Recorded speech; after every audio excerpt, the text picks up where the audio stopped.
Halo semuanya, Assalamualaikum warahmatullahi wabarakatuh. Selamat datang di channel Wahyu Songprint. Di video kali ini kita akan bagikan cara atau proses sablon DTF ya.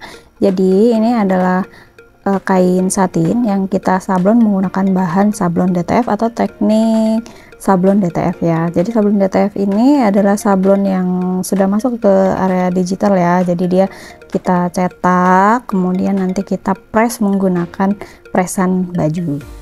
Jadi untuk kainnya ini kain satin yang biasa ya. Kemudian ini akan digunakan untuk sebagai scrap atau slayer untuk sebuah travel yang mana nanti digunakan saat travelnya berlangsung ya. Jadi lebih keren lah untuk kelompok si travelnya tersebut. Nah ini dia penampakannya untuk hasil dari sablon DTF-nya ya. Untuk sablonnya sendiri dia jadi kalau mirip sama Polyflex, menurut saya mirip sama Polyflex sih. Cuma kalau Polyflex dia lebih bukan dicetak ya kan, di cutting. Kalau ini kita cetak ya. Kemudian untuk ketebalannya juga lebih tebal Polyflex ya. Kalau ini lebih tipis gitu.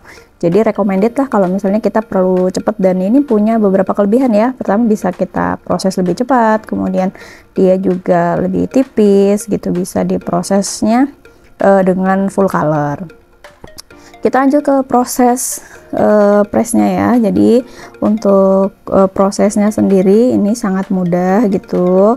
Tapi ini di luar dari proses cetaknya ya, karena kita cetaknya itu masih ikut ke percetakan lain atau ke teman yang punya mesin untuk cetak DTF itu ya.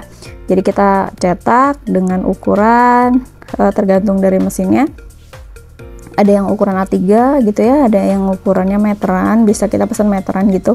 Terus ada juga yang misalnya kita pesannya ukuran A4. Jadi tergantung dari teman-teman yang memang punya mesin. Jadi tanya aja gitu ya, misalnya dia ukurannya itu pakai A4, berarti disesuaikan aja untuk keperluan proses cetak yang akan kita lakukan. Kemudian ini ada untuk ukurannya ini kita 1 meter itu jadi sekitar 16 pieces gitu ya. Ukurannya saya lupa berapa, tapi ini untuk di bagian belakang sekitar 10 kali 20-an lah ya kan, untuk ininya sendiri ya, ukuran keseluruhannya. Tapi ukuran pastinya saya lupa gitu ya.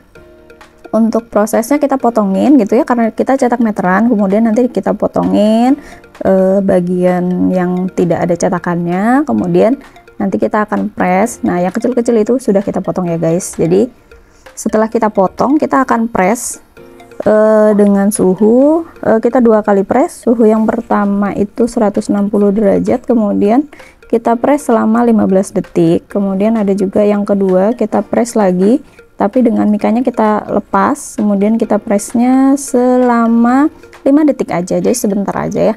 Jadi 2 kali ya. Nah ini dia lebih jelasnya, bagian bawah pressannya kita kasih kertas anti lengket ya, sejenis kayak kertas teflon gitu ya, cuman dia berwarna putih.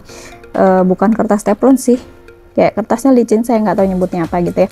Nah ini kita pasang media yang akan kita tempelin, objek ya, objek yang akan kita tempelin tersebut. Kemudian kita paskan, kita press dengan mikanya gitu ya, itu selama 15 detik. Kemudian kita dinginkan.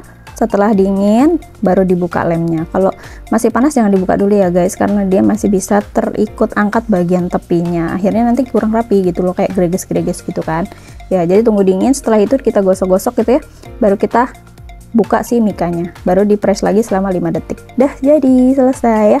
Jadi prosesnya itu aja, sangat cepat gitu ya, dan ini recommended untuk teman-teman misalnya yang memang perlunya cepat dan full color gitu ya. Kan biasanya kalau sablon maunya biasanya 1 warna 2 warna gitu ya, ribet gitu loh. Nah ini udah nggak anti ribet lah, pokoknya bisa digunakan dan recommended banget untuk berbagai macam keperluan, bisa di kaos, bisa di satin, bisa di kain apa aja. Oke, terima kasih untuk infonya teman-teman yang sudah menonton video ini sampai selesai.